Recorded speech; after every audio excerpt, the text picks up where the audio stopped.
About the right to grow. Okay, we are live at this is House Education on March 19th, 2026. The committee continues its discussion on bringing districts together to explore bigger, larger districts in some way, shape, or form.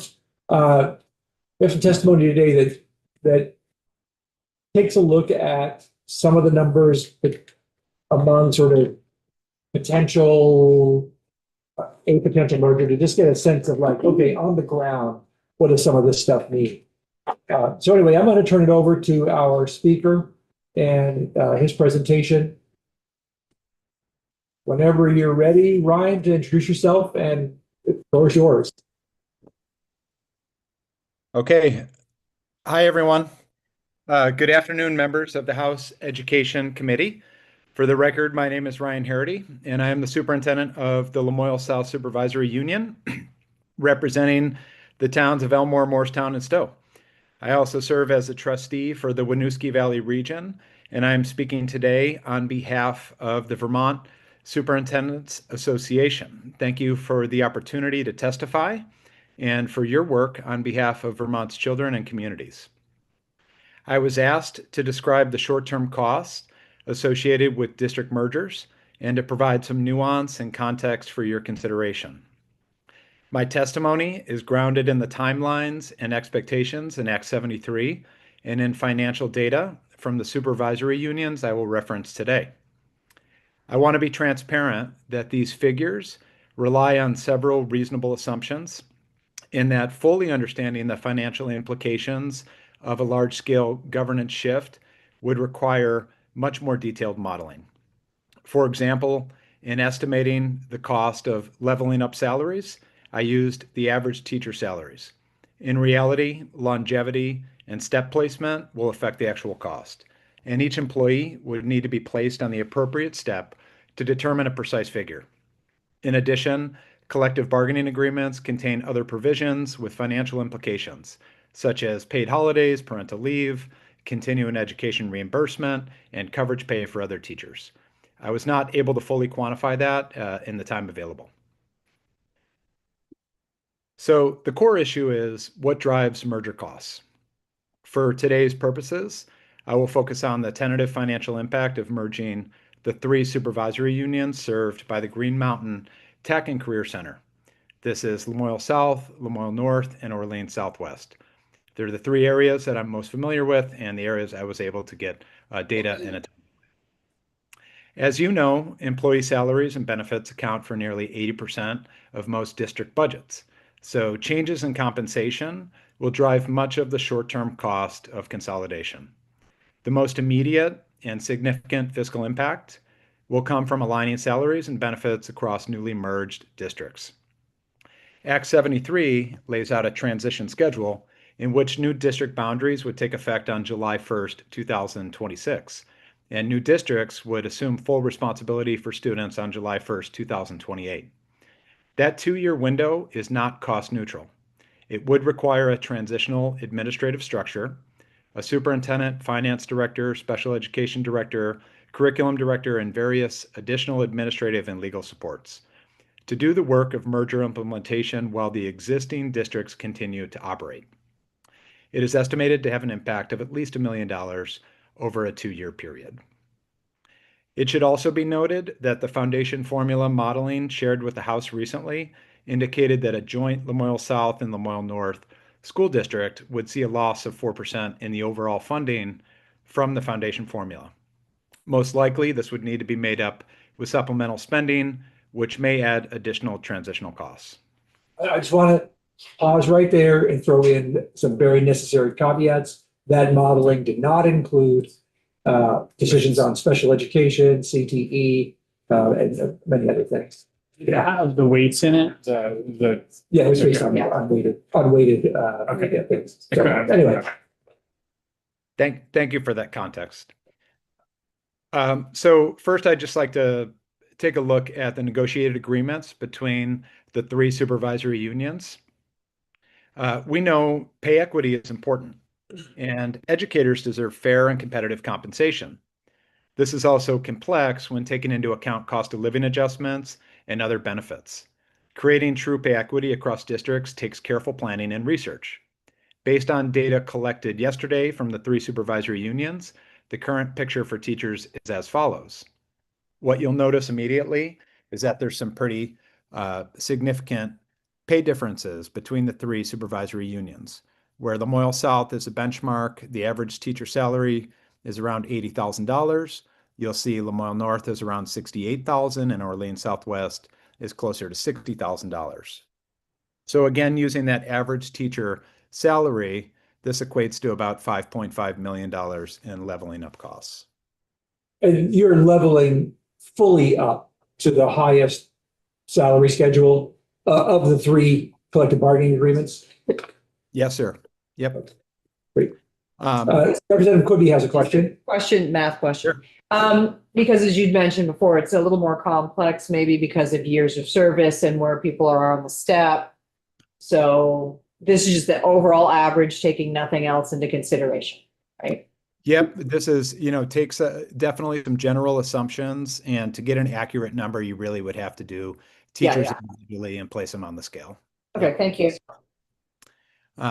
But really, when you look at this, in other words, equalizing teacher salaries to Lamoille South level across the 3 supervisory unions is estimated to cost approximately $5.5 million in additional annual expenditures. And similar discrepancies exist among support staff. For example, the average hourly rate for a support staff member in Lamoille North is $28.85, while in Lamoille South, it's $24.93. As staff from multiple districts come under a single governance structure, it's reasonable to expect that other staff, including administrative assistants, maintenance, food service, and technology personnel, would also see upward adjustments in pay to achieve internal equity across the new district.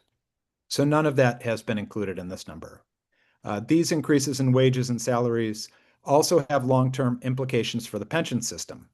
Because pension benefits are based in part on an employee's highest earning years, raising salaries now increases the state's long-term pension liabilities in a way that is not confined to the short transitional period. I'm going to ask you to please say that one more time. Just because we have not even thought about pensions, so I need a repeat here. Yeah, so pensions are something that's not discussed frequently when thinking about leveling up contracts. But when you're calculating educators' pension benefit, it's based on their top 5 earning years. So when you level up teacher salaries, ultimately you're going to have a long-term pension liability that will be a significant impact for taxpayers down the road.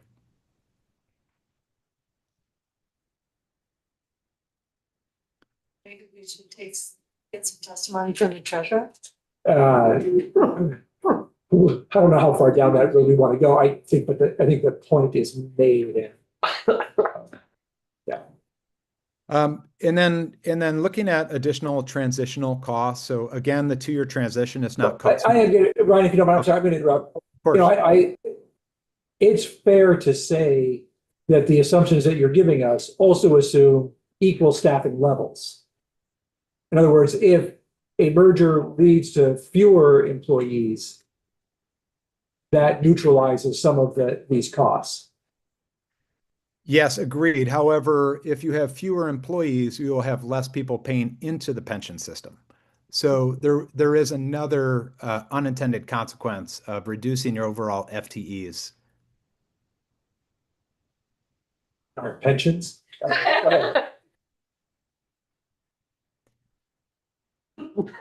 Yeah, it's not something people often think about, but as part of the sprint teams last year, there was someone on that committee that worked for the state pension system and had significant concerns about the long-term implications of FTEs on the pension system, leveling salaries, and also potentially looking at reducing FTEs as a long-term cost-saving strategy.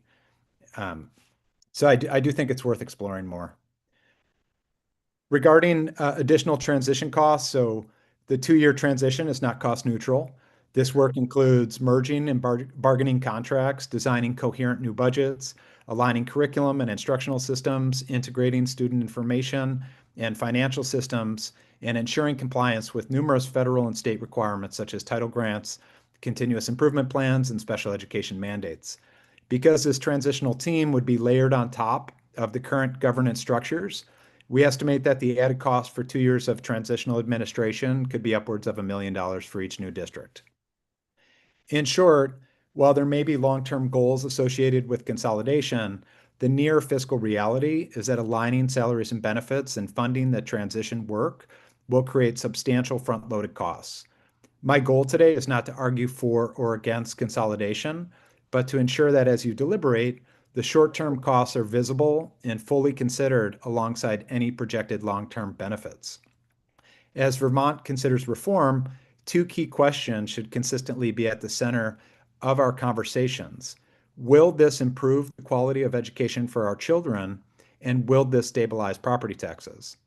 At this moment, it is unclear that creating large-scale forced mergers would achieve either of these goals. So as my colleague Sherry Sousa discussed earlier today, CESAs are a targeted alternative. The redistricting task force recommended the formation of CESAs, and I believe that recommendation deserves serious attention. Unlike full district consolidation, CESAs would focus specifically on 2 cost drivers that place significant financial pressure on district budgets: special education and transportation. Between the 3 supervisory unions served in the Green Mountain Tech region, there are currently 29 students outplaced into independent specialized schools at costs that can easily exceed $200,000 per student.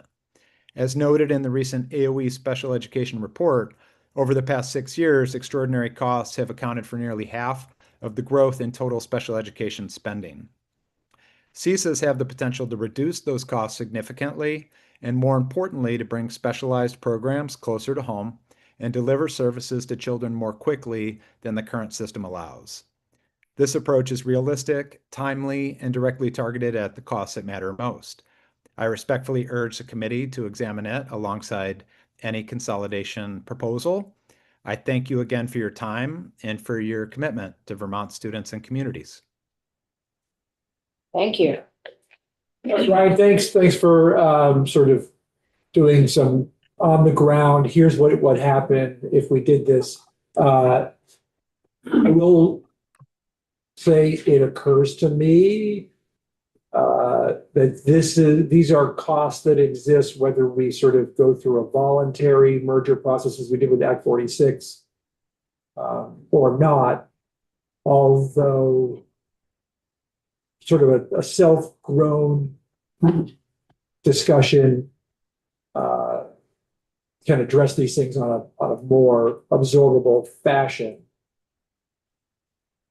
So I guess CESAs don't address declining enrollment.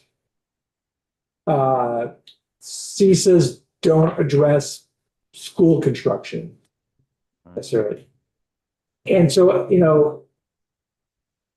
I continue, we have not kept up with our declining enrollment in the sense that we haven't adjusted for it.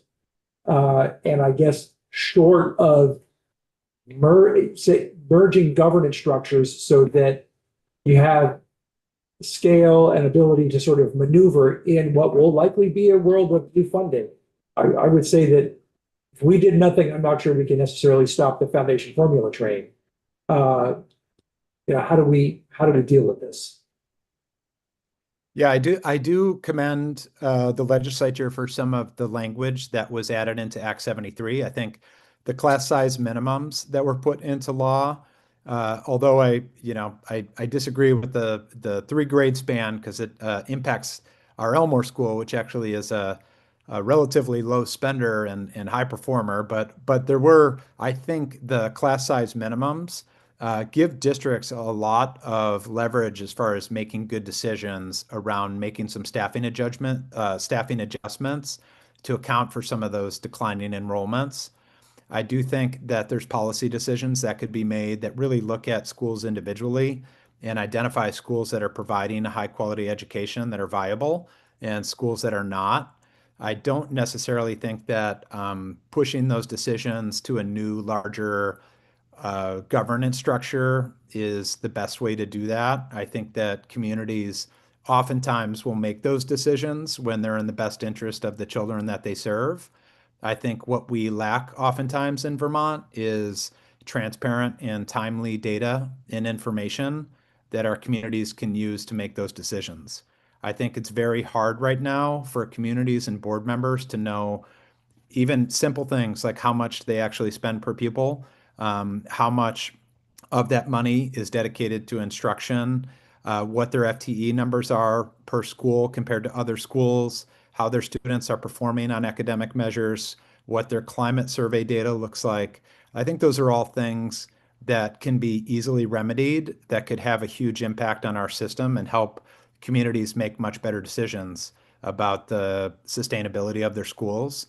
And so I guess sometimes I really believe in the role of local decision making. When people have that information, I do think they'll make the right choices. Looking around the committee for any other questions or comments? Representative Brady? I don't know that if you're prepared to answer this, so if not, don't worry, but it's, given that you're talking a lot about CSAs, I think another piece in the recommendations that came from the Superintendent's Association last week, again, not new, but kind of reminders, repackaging of things we've been mulling for a long time, was better data collection and information about staffing ratios. So I wonder if you, or if we can at some point in the near future dive into that a little bit more, how that differs from class size, how that might be useful, how that could be used. That information could potentially be used differently and better than it is now. Yeah, I think right now that data is very hard to access. Okay. And so if you're a school board or you're a district leader and you want to look at benchmarks, so you want to say, how well are we operating? How efficient are we compared to other districts of similar size? It's very hard to make those comparisons because the data is just hard to get. Last year, I spent hours and hours trying to get that data, and eventually was able to obtain a lot of the FTE data, which there are some really incredible people at the AOE that are doing that work. I think it's getting that data and looking at it and making decisions are all things that leaders want to be doing, but that data is very hard to obtain.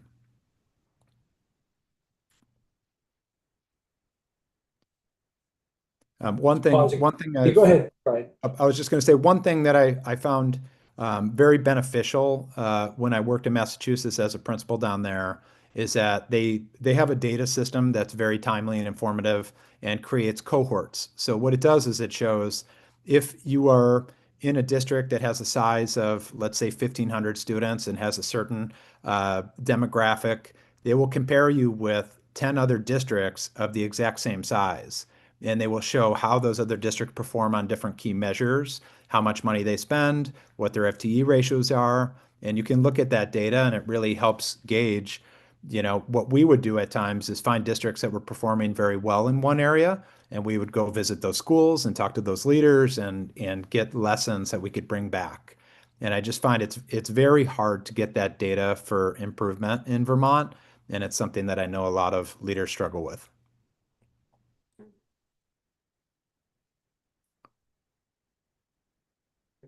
Great. Brian, thanks for taking the time and putting this together for us, I guess. No. Is this the one they call the Grim Reaper? We go down paths, we find roadblocks, we got it. We need the information to figure out what to do with that. So thank you. Thank you for listening and thank you for your work. I know you all have the best intentions in trying to